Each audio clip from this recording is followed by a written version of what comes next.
Semântica Wittgensteiniana, a última parte, a filosofia brasileira do Rio Grande do Norte para o mundo. O argumento da linguagem privada.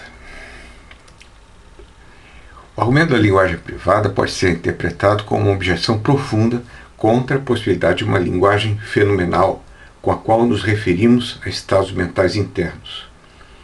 Se ele for correto, então a linguagem fenomenal, tal como ela é tradicionalmente entendida, é impossível. Um filósofo como Russell, que baseia sua filosofia na investigação de atos intencionais, por exemplo, seria uma filosofia muito problemática, assim como Descartes, Kant e quase toda a tradição. Então, essa maneira de reconstruir o argumento o torna importante, embora não seja certo que esse argumento esteja lá em Wittgenstein. Ele pode ser inferido do que Wittgenstein diz, aceitando algumas afirmações e deixando de lado outras. Para introduzir o argumento, nós precisamos considerar como aprendemos a identificar objetos na linguagem fisicalista. A linguagem fisicalista é aquela que fala de objetos físicos. A linguagem fenomenalista é aquela que fala de entidades fenomenais, qualia, sensações, emoções. Então, como aprendemos a identificar objetos na linguagem fisicalista? Resposta: através de exemplos positivos e negativos em situações que permitem correção intersubjetiva. Imagine que eu queira aprender uma linguagem, vamos primeiro considerar um exemplo, aprendizado de uma palavra como cadeira ou livro. Através de exemplos de livros ou de cadeiras dados pelos adultos que uma criança aprende a identificar um livro ou uma cadeira. E quando ela identifica incorretamente, ela é corrigida pelos adultos, de modo que, após algumas tentativas, ela aprende como identificar uma cadeira ou um livro. Então aprende o significado da palavra cadeira, a palavra livro. Mas isso existe uma possibilidade de correção intersubjetiva, interpessoal, uma correção pública, para que você possa fixar o significado ou modo de referência. Agora, imagine que se queira aprender uma linguagem que seja sobre fenômenos internos, como dores, emoções.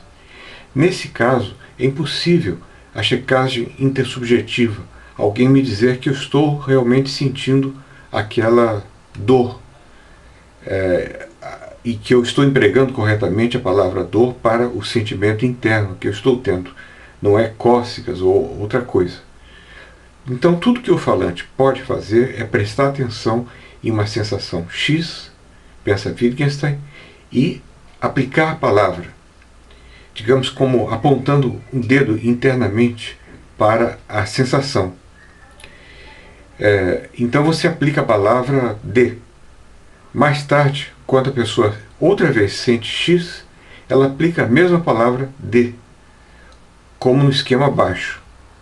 Ora, a questão é como nós podemos nos assegurar de que o que a pessoa identifica na segunda vez como sendo um X, seja o mesmo X ou um X igual ao X que ele identificou pela primeira vez.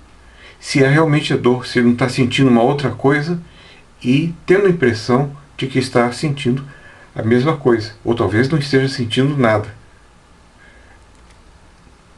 Então, Wittgenstein observa: aqui faltam critérios de correção intersubjetiva, interpessoal, pública.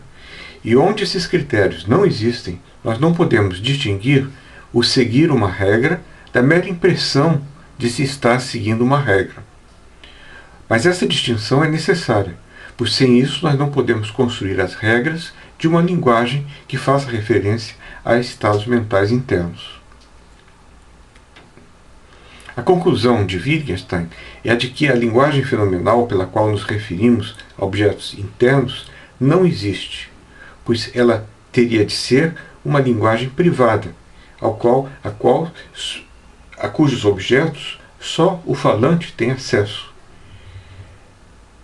A nossa linguagem sobre estados fenomenais, pensa ele, é meramente expressiva. Essa seria a solução possível. Os critérios de sua aplicação precisam ser expressões comportamentais logicamente vinculadas a estados internos. Estados internos demandam critérios externos.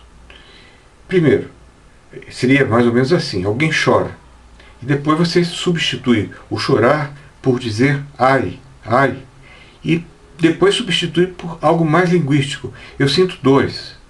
Ora, sinto dores, o significado disso é o mesmo que ai, é o mesmo que chorar. É apenas uma forma de expressão do que vai internamente, uma expressão comportamental.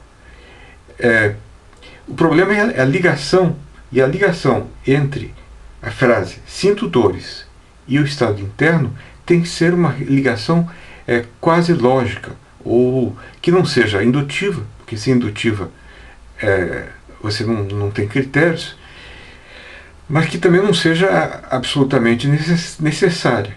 Nunca se encontrou essa ligação e continua sendo um problema. Pode ser, eu acredito que exista de fato uma linguagem expressiva, mas isso não significa que não existe uma linguagem fenomenal referencial. Mas isso é um problema a ser considerado. O resultado da posição de Wittgenstein é um quase behaviorismo, um behaviorismo envergonhado, porque ele admite a existência de estados mentais internos, embora não possa explicar como nós podemos falar sobre eles e não apenas expressá-los através de gritos e expressões comportamentais. Então, esse é o argumento da linguagem privada, com a possível solução, que não dá muito certo, e a minha objeção ao argumento da linguagem privada parte da ideia de que nós precisamos distinguir entre incorrigibilidade lógica e incorrigibilidade fática. Esse é o meu ponto de partida. Se eu firmo para mim mesmo a regra de nunca mais comer creme de espinafre, eu posso guardar essa regra para mim sem nunca corrigi-la intersubjetivamente. Nem por isso ela deixa de ser uma regra.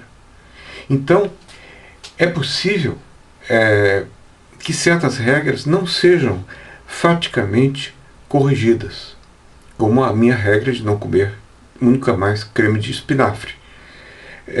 Mesmo assim, não deixa de ser uma regra, apesar de não ter uma correção intersubjetiva.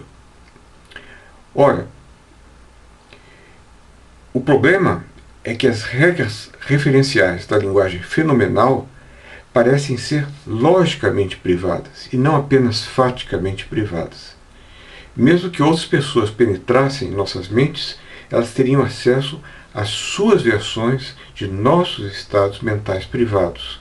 Essa é a ideia que eu acho que está na mente de Wittgenstein, assim como estava na mente de seus contemporâneos e de Frege, por exemplo.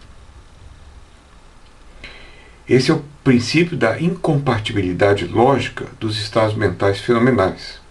É logicamente impossível que nós possamos corrigir as regras de uma linguagem privada fenomenal. Frege admitia algo assim. Sobre o sentido de referência, um artigo obviamente lido por Wittgenstein, Frege diz que se alguém pudesse penetrar na nossa mente e observar uma representação, ela não observaria a minha representação, mas a representação que ela tem da minha representação. Então, o estado mental fenomenal, a representação, é incompartilhável. Se for assim, se é necessário que seja assim. E se esse princípio é correto, Então, a linguagem fenomenal privada parece ser realmente impossível, pois as suas regras, elas são não faticamente, mas logicamente incapazes de serem corrigidas. Agora, suponhamos que o princípio seja falso. Suponhamos que seja logicamente possível que uma outra pessoa penetre em minha mente e tenha a experiência de meus próprios estados fenomenais tal como eles são, e não através de uma reprodução desses estados na mente dela. Ora, não parece que exista nada de tão implausível nisso. Talvez futuramente, com o desenvolvimento da neurociência, seja possível várias pessoas compartilharem de um mesmo estado mental, sem que cada uma reproduza esse estado mental. Nesse caso, as pessoas poderão saber se uma regra privada é correta intersubjetivamente ou não, se ela é correta de um ponto de vista público. Nesse caso, as regras privadas, regras da linguagem fenomenal, passarão a ser corrigíveis. Nesse caso, parece que podemos supor que temos uma linguagem fenomenal que se refere a estados privados através de regras que nunca foram checadas, mas que são plausíveis como tais e que podem, ao menos em princípio, serem checadas. Quer dizer, o status de uma regra da linguagem fenomenal seria similar ao status de regras cuja inexistência de checagem intersubjetiva é meramente factual. Por exemplo, a minha regra seria como a minha regra de decidir não mais comer creme de espinafre, que eu guardo para mim mesmo. Ou a minha regra de contar o número da placa de cada carro que passa na frente do meu, é uma regra obsessiva que eu não gosto de tornar pública, mas nem por isso deixa de ser uma regra, eu guardo isso para mim mesmo. Então o status não seria fundamentalmente diverso. Então, embora essas regras da linguagem fenomenal nunca tenham sido diretamente confirmadas por outras pessoas ou refutadas, elas foram, no entanto, podemos dizer, indiretamente confirmadas por uma multidão de outras correlações, uma multidão de estados físicos correlacionados que acompanham a aplicação da regra. Por exemplo, uma pessoa que sente dor, ela pode chorar, pode franzir a testa, saltar, etc. E tudo isso está sempre conjuntamente relacionado. E mesmo os estados mentais estão relacionados entre si e com efeitos posteriores físicos. Ora, mesmo que você não possa ter acesso ao estado mental, você tem uma multidão de provas, de probabilizações indutivas de que ele exista. Só não pode checá-lo diretamente. Mas você não pode checá-lo diretamente por razões fáticas e não por razões lógicas. Se fosse por razões lógicas, eu penso que Wittgenstein estaria certo. Seria como uma caixa que você não pode abrir. Agora, como é por razões fáticas, me parece que Wittgenstein está errado. Em princípio, aquilo que nós supomos que pode ser certo, pode ser provado. Então, por exemplo, franzir a testa acompanha a aplicação da regra sim indutores. Quando tem experiência de X, na primeira e também na segunda ocorrência de X, então franzir a testa é uma confirmação indireta de que sim indutores e se refere ao mesmo X que da primeira vez. Sobre o princípio, o argumento da linguagem privada, é isso que eu queria dizer. E, finalmente, eu acho que, se não lermos Wittgenstein de uma forma reconstrutiva, ele continua sugestivo, mas parece superficial. o que resgata o caráter extremamente sugestivo de seus escritos seriam reconstruções desse tipo. E, no fundo, a minha aposta é de que seja isso mesmo o verdadeiro Wittgenstein. A bibliografia aí, para quem quiser